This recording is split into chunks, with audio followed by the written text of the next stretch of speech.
प्यारे विद्यार्थियों, आप सभी को मेरा नमस्कार।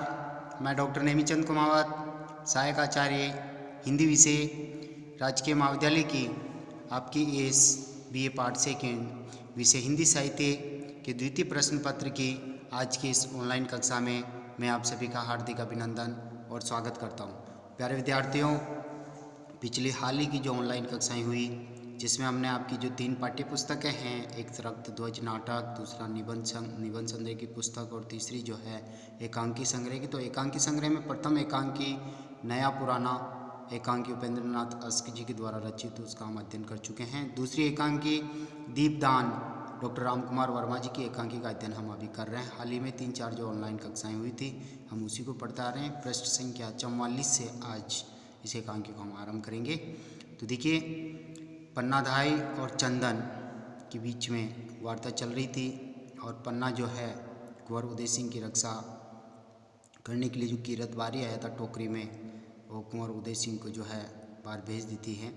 और अब चंदन आता है तो चंदन बिना खाना खाए वो सोना चाह रहा है, तो इसलिए ये कह रहा है माँ से, पन्ना से कि कल खाऊंगा और कुंवर जी से ज़्यादा खाऊंगा। वो कहते हैं मैं तेरे से ज़्यादा खाता हूँ। तो इस तरह की वार्ता चल रही थी। और देखिए अब आगे पन्ना, तो तुम कुंवर जी की सैया पर सो जाओ, यानी वो कह रहे कि सज्जा जो है अभी रसोई में होगी, मेरी सैया की व्यवस्थित नहीं की होगी, तो इसलिए पन्ना दाई कहती तुम कुंवर जी की सैया पे सो जाओ, सैया ठीक होने पर तुम्हें उस पर लेटा दूंगी। चंदन, तुम बहुत अच्छी हो माँ, आज कुंवर जी की सैया पर लेट कर देखूँ। अब तो मैं भी राजकुमार हो गया हूँ, या राजकुमार हो गया, एकाएक स्मरण कर। पर मेरी माला, क्योंकि राजकुमार के गले में तो माला होती है ना, तुमने मेरी टूटी हुई माला को गूंथ दी क्या?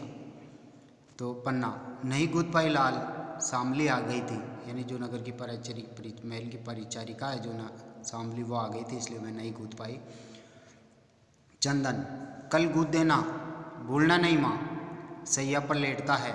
आहा माँ, कितनी नरम सैया है, जी होता है सदा इसी पर सोता रहूँ, सदा इसी पर सोता रहूँ। यहाँ पर भी एक तरह से व्यंग्य हैं और व्यंजना शब्द शक्ति चरितार्थ और ये गंभीर अर्थ निकल रहा, सदा इसी पे सोता रहूँ, और आज वो सदा इसी पे सोने वाला है। पन्ना चीख कर, चंदन, यानी इसी अंतिम शब्द पर सदा इसी पर सोता रहूँ जी करता है। तो चंदन, क्या हुआ माँ? पन्ना, कुछ नहीं, आज मेरा जी कुछ अच्छा नहीं है, कभी कभी कलेजे में सूल सी उठती है, तुम सो जाओ तो मैं भी सो जाऊंगी। चंदन, मैं किसी वैद्य के यहाँ जाऊँ माँ? तो एक पुत्र जो है माँ का उपचार और उसकी सेवा करने में संलग्न है। यहाँ पर वो कह रहा है कि मैं किसी वैद्य चिकित्सक को बुला कर लाऊँ यदि आपकी तबीयत इस तरह से खराब हो रही है तो। माँ मना कर देती है। पन्ना, नहीं, वैद्य के पास इसकी दवा नहीं है, ये आपसे आप उठती है और आपसे आप शांत हो जाते हैं, यानी अपने पुत्र चंदन की वो यहाँ बलि देने जा रही है, एक तरह से बलिदान करने जा रही है। कलेजे के टुकड़े को अपने आंखों के सामने वो सर्वनाश होते देखेगी। तो ये एक तरह से अपने हृदय को जो है उसने पत्थर जैसा मजबूत बनाया है। तुम सो जाओ, मैं भी कुंवर को खिलाकर जल्दी सो जाऊंगी। चंदन चौंक कर, माँ, एक काली छाया मेरे सिर के पास आई और उसने मुझे मारने को तलवार उठाई। कितनी मतलब कहने का तात्पर्य, जब किसी की मृत्यु आने वाली होती है तो यमराज एक तरह से उसके सामने आ जाता है और आगे की जो चीज़ें हैं वो व्यक्ति सोचने लग जाता है। तो ये कहावत जगत में प्रचलित हैं और इसी तरह से चंदन भी आज तलवार के द्वारा उसका बलिदान होगा, दीपदान होगा। और चंदा माँ से, ये चंदन जो है माँ से इस तरह से कह रहा है कि ये काली छाया मेरे पास में आई, तो ये एक तरह से हकीकत है। और उसने मुझे मारने को तलवार उठाई, ये पहले से ही आगामी चीज़ें जो है विधाता उसको बता देता है। माँ, वे काली छाया कुछ वो कहना चाह रहा है जो मुझे मारने के लिए आ रही। पन्ना, मैं तो तुम्हारे पास ही तो बैठी हूँ लाल, यहाँ कौन सी काली छाया आएगी? चंदन, कोई छाया नहीं आएगी माँ, पर न जाने क्यों नींद नहीं आ रही है, यानी मन बेचैन हो रहा है। तुम मुझे कोई गीत सुना दो तो सुनते सुनते सो जाऊं। पन्ना, अच्छी बात है मेरे लाल, मैं गीत ही गाऊंगी और अपने लाल को सुला दूं। तो करुण स्वर में वो गाती है, क्योंकि स्वर तो करुण होगा ही, क्योंकि उनके पुत्र चंदन की जो है आज चंदन की जो अंतिम सांस गिनी जाएगी एक तरह से। उड़ जा रे पंखेरुआ सांझ पड़ी, यानी संध्या का समय हो गया।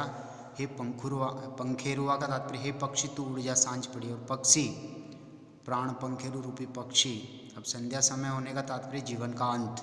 देखिए कितनी गंभीर बात है यहाँ पर। प्रातःकाल जो है उषा काल, प्रातःकाल वो मनुष्य की संसार में जन्म लेने का समय है, बचपन वगैरह सब कुछ अच्छा बीतता है। और दोपहर का समय यौवन का समय है, और संध्या का समय वृद्धावस्था, और उसके बाद अंत का समय सांझ, संध्या काल। तो उड़ जा रे पंखेरवा है, अब संध्या की सांझ यानी संध्या काल का समय आ गया है। पक्षी रूपी प्राण तू अब उड़ करके चला जा, चार पैर बाटड़ली जो ही, चार पैर तक तेरा इंतजार किया, तुझे पाला पोसा। ये पक्षी तो अब चला जा, यानी एक तरह से चंदन पंखेरुआ है वो चंदन पक्षी, और उसके प्राणों का उड़ने के लिए वो कह रही है। एक तरह से कितनी गंभीर बात यहाँ निकल के आ रही है, एक माँ के द्वारा ममता भरी बात। चार पैर बाटड़ली, बाटड़ली यानी कहने का तात्पर्य चार पैर तक कुछ ही समय तक तुम्हारा इंतजार करना किया। मेडिया खेड़ी ए खेड़ी, मेडिया यानी घर के आंगन पर या खेत की मेड़ बंदी पर मैं खड़ी हूँ, खड़ी की खड़ी रह गई। और देखते ही देखते हे पक्षी तो अब उड़ जा, वृद्धावस्था का समय आ गया है। उड़ जा रे पंखेरुआ सांझ पड़ी, ये प्राण रूपी पंखेरु तो उड़ जा, अब संध्या का समय आ गया है। डब डब भरिया नैन डीरी घड़ा, दीरी घड़ा, देखिए डब डब भरिया नैन, नेत्र जो है डब डब करने लगे, यानी उसमें अत्यधिक वेदना के कारण अश्रु आ गए हैं। और ये नेत्र रूपी जो घड़ा है ये पूरी तरह से डबाडब भर गया है अश्रुओं से, मार्मिक पीड़ा से। लग रही झड़ी ए झड़ी, और लगातार अश्रुधारा आंखों से गिर रही है, तो ऐसे लग रहा है कि जैसे वर्षा की झड़ी लग गई है। उड़ जा रे पंखेरुआ सांझ पड़ी, तेरी फिकर हूँ भई दीवानी, अर्थात तेरी फिकर में, तेरी परवाह करते करते मैं तेरी दीवानी हो गई हूँ, पूरी तरह से दीवानी तेरे में रम सी गई हूँ। हे पुत्र चंदन, हे पंखेरुआ तो अब उड़ जा। मुश्किल घड़ी है घड़ी, उड़ जा रे पंखेरुआ, अब मुश्किल घड़ी है, अब मैं कैसे तेरे प्राण बचाऊं। हे पक्षी, हे प्राण पक्षी, हे चंदन के प्राण रूपी पक्षी, तू अब उड़ करके चले जा, जहाँ से आया वहाँ चले जा।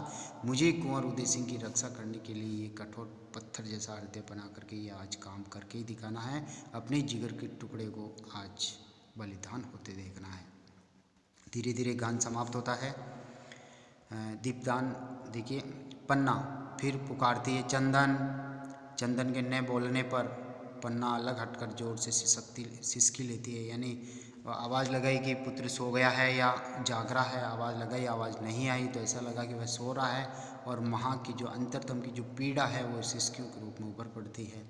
पन्ना, मेरा लाल सो गया, मैंने अपने लाल को ऐसी निद्रा में सुला दिया कि अब यह न उठेगा, और सिसकियाँ लेती है। वो पन्ना, तूने अपने भोले बच्चे के साथ कपट किया है, तूने अंगारों की सेज पर अपने फूल से लाल को सुला दिया है, तू सर्पिणी है, सर्पिणी जो अपने ही बच्चों को खा डालती है, जानबूझकर अपने पुत्र की हत्या करने जा रही है। हाय अभागिनी माँ, संसार में तेरा भी जन्म होने को था।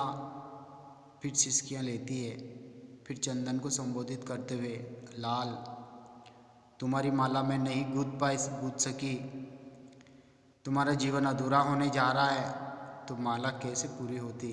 फिर सिसकियाँ लेती है, आज तुम भूखे ही रह गए मेरे लाल, आज अंतिम दिन में तुम्हें अपने हाथों से भोजन भी नहीं करा सकी।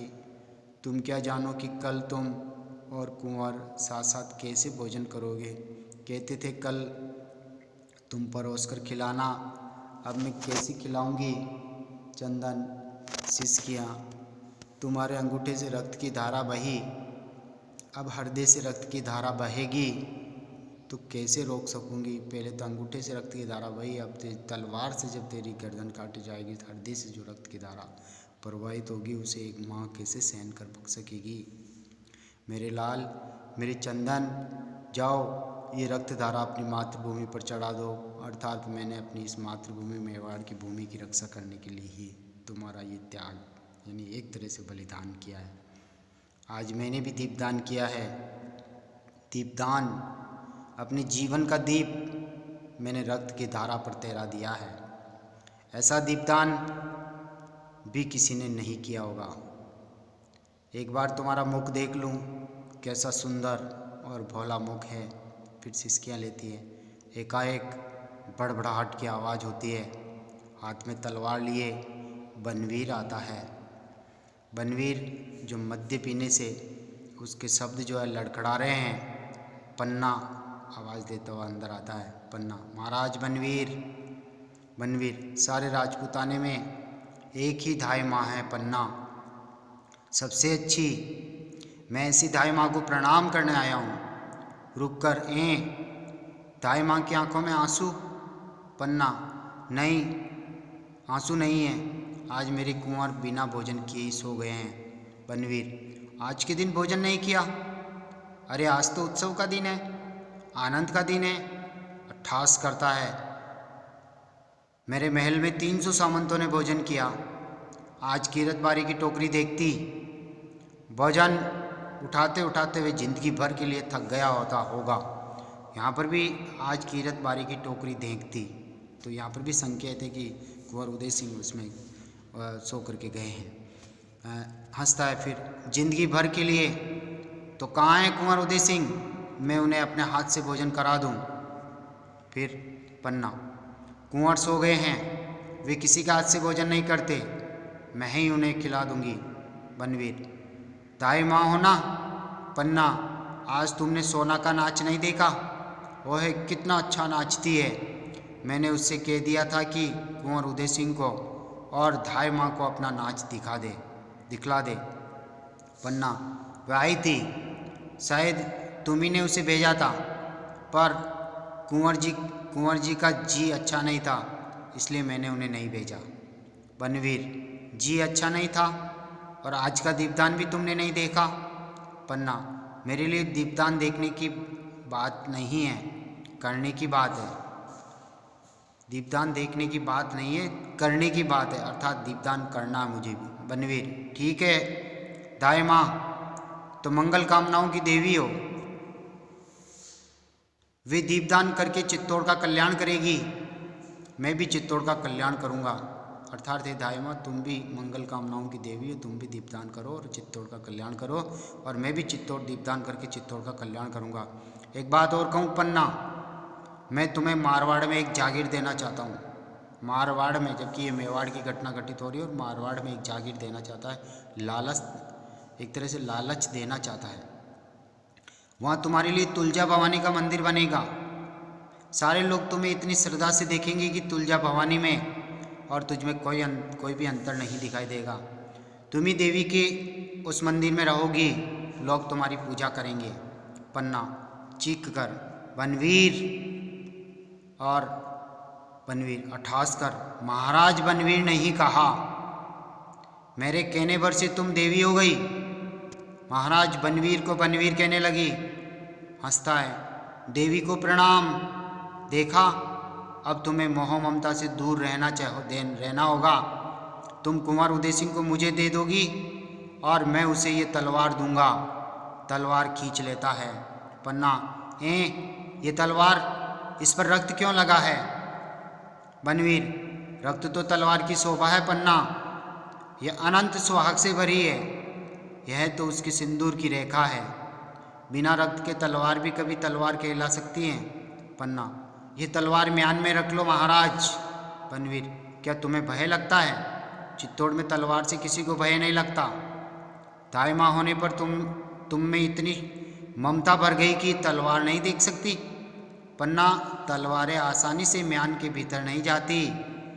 पन्ना, आधी रात हो चुकी है महाराज बनवीर, विश्राम करो। बनवीर, विश्राम मैं करूं? बनवीर, जिसे राजलक्ष्मी को पाने के लिए दूर तक की यात्रा करनी है, मैं अपने साथ कुंवर उदय सिंह को भी ले जाना चाहता हूँ। पन्ना, यह नहीं होगा, यह नहीं होगा महाराज बनवीर। बनवीर, जागीर नहीं चाहती? पन्ना, नहीं चाहती। नहीं बनवीर, तो उदय सिंह के बदले जो मांगो दिया जाएगा। पन्ना, राजपूतनी व्यापार नहीं करती महाराज, वे जो रणभूमि पर चढ़ती है या फिर चिता पर। बनवीर, दो में से किसी एक पर भी तुम नहीं चढ़ सकोगी, तुम्हारा महल सैनिकों से घिरा है। पन्ना, सैनिकों को किसने आज्ञा दी? महाराज विक्रमादित्य ने, यानी डैश डैश है कि क्या उन्होंने आज्ञा दी क्या महल को घेर लो? बनवीर बीच ही में, वे अभी संसार में नहीं है पन्ना, उन्होंने रक्त की नदी पार कर ली है, उसी रक्त की लहर मेरी तलवार पर है पन्ना। ओए बनवीर, हत्यारा बनवीर, बनवीर, महाराणा बनवीर को हत्यारा बनवीर नहीं कह सकती पन्ना, हत्यारा बनवीर कहने वाली जीभ काट ली जाएगी पन्ना। तो लो मेरी जीभ काट लो और यहाँ से चले जाओ। महाराणा विक्रमादित्य को तो तुमने काट डाला, मार डाला। बनवीर, बार बार विक्रमादित्य का नाम क्यों लेती हो? प्रेतों और पिशाचों को वह नाम लेने दो, यदि मेरा नाम लेना है तो जय जयकार के साथ नाम लो पन्ना। धिक्कार है बनवीर, तुम्हारी माँ ने तुम्हें जन्म देते ही क्यों ने मार डाला? बनवीर, चुप रह धाय, कहाँ है उदय सिंह? पन्ना, तू उदय सिंह को छू भी नहीं सकता, नीच नारकी, महाराणा विक्रमादित्य की हत्या के बाद तू उदय सिंह को देख भी नहीं सकता। बनवीर, मैं नहीं देखूंगा, मेरी तलवार देखेगी, विक्रम के रक्त से सनी हुई तलवार, यानी विक्रमादित्य के रक्त से सनी हुई तलवार अब उदय सिंह के रक्त से धोई जाएगी। यानी उधर विक्रमादित्य की हत्या इन्होंने कर दी महल में प्रवेश करके बनवीर ने, जो दासी पुत्र राणा सांगा के दासी का एक पुत्र हैं, और राणा सांगा के सबसे कनिष्ठ सबसे छोटे पुत्र जो हैं महाराणा मतलब कम अवस्था में कुंवर उदय सिंह जी हैं। तो अब बनवीर ये कह रहे हैं कि अब उदय सिंह के रक्त से ही इस तलवार को मैं धोऊंगा। तो कहने का तात्पर्य उसका प्राणांत करने के लिए आया है और एक तरह से प्रतिज्ञा करके आया है पन्ना। ओहे क्रूर बनवीर, तुम तो उदय सिंह के संरक्षक थे, रक्षा के बदले क्या तुम उसकी हत्या करोगे? नहीं नहीं, यह नहीं हो सकता, यह नहीं हो सकता। तो प्यारे विद्यार्थियों, आज की इस ऑनलाइन कक्षा को हम यहीं समाप्त करते हैं। इसी कथन से, बनवीर के बाद ये पन्ना के कथन से हम अगली ऑनलाइन कक्षा को आरंभ करेंगे। प्यारे विद्यार्थियों, जो विद्यार्थी अभी तक व्हाट्सएप ग्रुप से नहीं जुड़े हैं वो अपने व्हाट्सएप नंबर हमें सेंड करें, ताकि व्हाट्सएप ग्रुप से हम उनको जोड़ सकें, ताकि ऑनलाइन सारे वीडियोज, पीडीएफ नोट्स और जो भी महाविद्यालय की महत्वपूर्ण सूचनाएं होगी वो आप तक पहुंचेगी व्हाट्सएप ग्रुप के माध्यम से।